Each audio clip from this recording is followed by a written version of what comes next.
Jamestown, Virginia is one of the most important sites in U.S. history. It's the site of the first permanent English settlement in the U.S.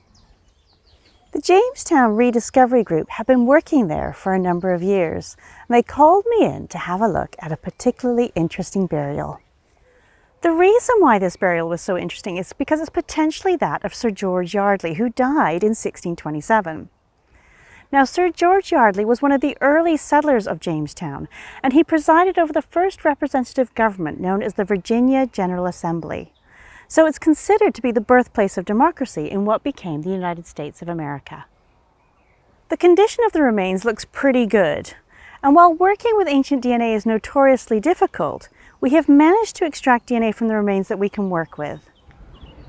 In order to identify the remains, we need to find individuals who are related to him, either through an all-male line back to him, or an all-female line back to his mother, ideally with a verified genealogy. We know that George Yeardley was born in 1587 in Southwark in London, England, to Ralph Yeardley and Rhoda Marston. So we're putting a call out to anyone who fits the criteria. If you're related to Sir George through either an all-male line or an all-female line, please do get in contact with me.